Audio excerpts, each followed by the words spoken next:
Okay, so another blind reacts. We're still looking at the Halls Mills, and but we're looking at it. You know, if you basically if you don't know Bailey Sarian, then you tripping.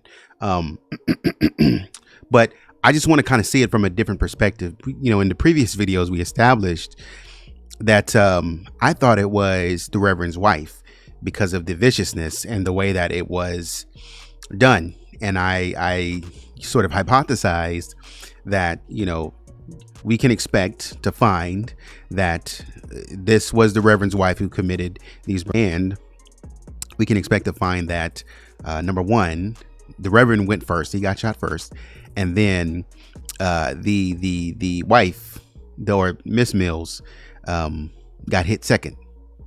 So that's and I think that's what happened. But because Miss Hall was rich, you know, you pay for a high-powered team, you know, most days you're good. So let's see what old Bailey got for us, you know. And she has like a little bit of a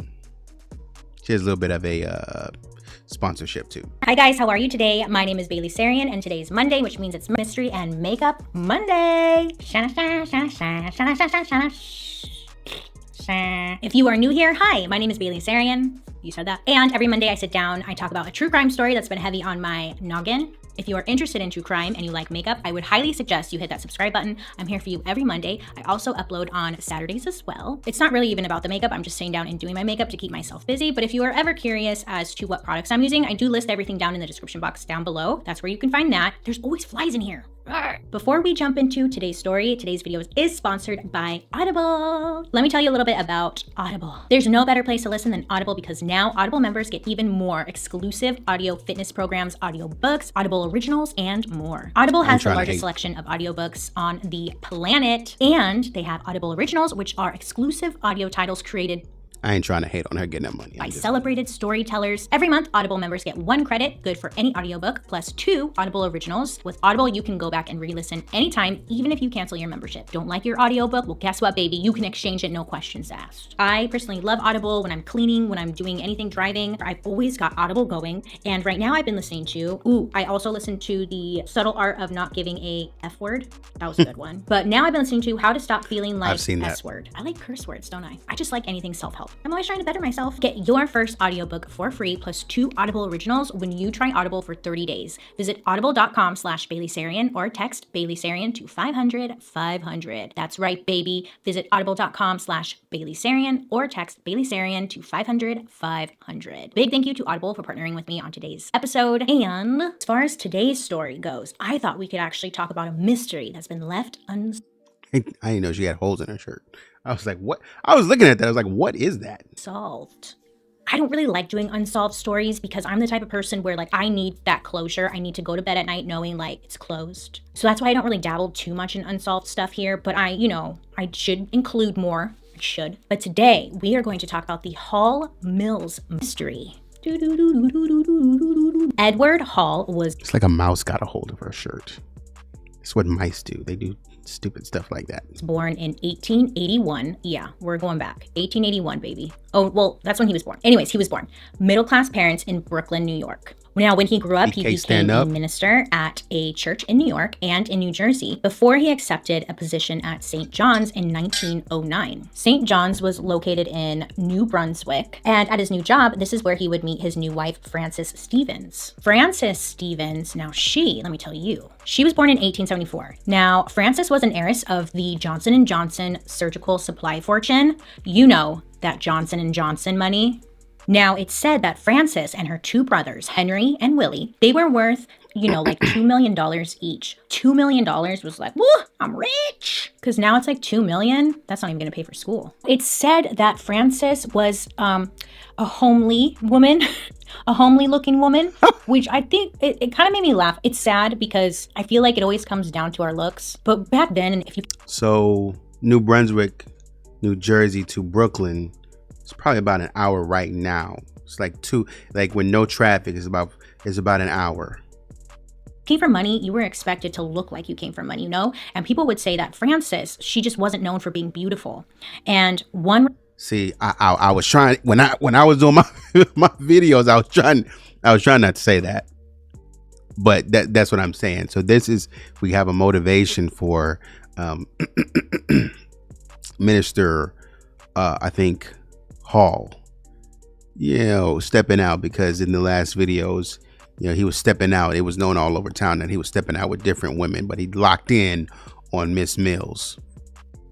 Reporter commented that she was, quote, not fully unattractive, just correct, not fully good looking. Right. So that's nice. This is why I did my eyes first, because I'm looking like a clown. Frances and Edward, they were married in 1911. Edward was 30 years old, and Frances was 37 years old. Now, naturally, everyone assumed that like Edward was into this marriage only for money. It's easy to think that because Johnson & Johnson, hello, like, yeah. But after they got married, Frances and Edward, they moved in together, and they moved into Frances's family home. Now, at that time, Frances's brother, Willie, also lived in the family home. Okay, so now I'm going to talk about another couple who was involved in this story. James Mills and Eleanor Mills. James Mills was born on the 27th of January in 1878, a long time ago. He worked as a shoemaker before becoming the janitor at the St. John's Church, the same church that Edward Wheeler, the man we talked about first, ministered at. And then Eleanor Mills, she was a soprano in the church's choir,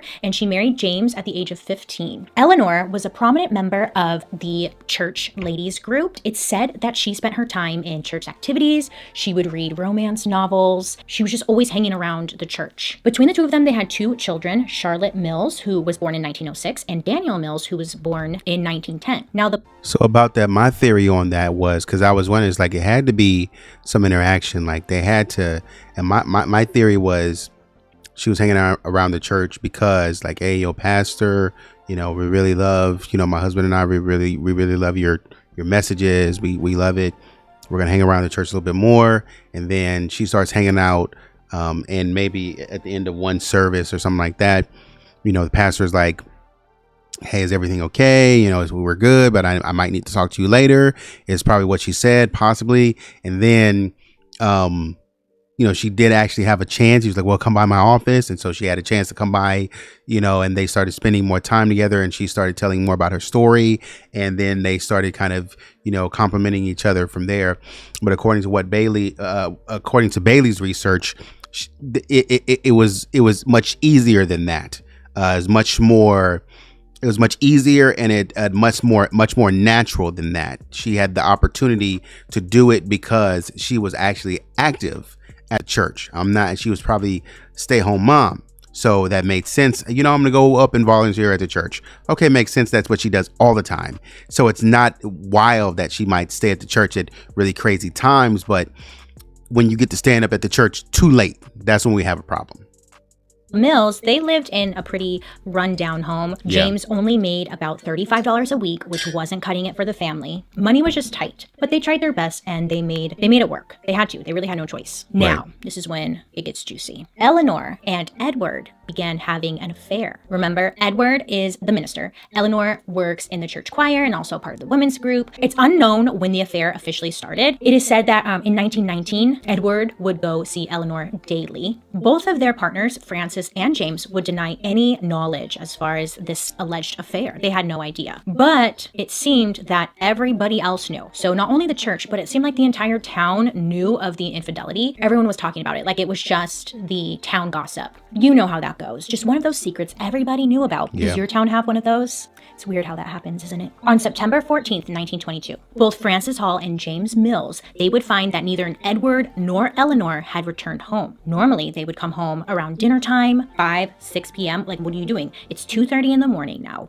None of their partners are home. Frances and her brother, Willie, they decided to go down to the church. See, that's what I said. In the last videos, I was like, yo, they probably went out earlier in the day. I said 8 p.m. I think it was actually 9 p.m. when they went out. And I was like, yo, it was probably around 2 o'clock in the morning that they went out there, or that they were still out there. And they were like, hey, yo, the time got away from them. And maybe time got away from them so much that it was so egregious that we actually, have to start having a conversation about we need to divorce our partners.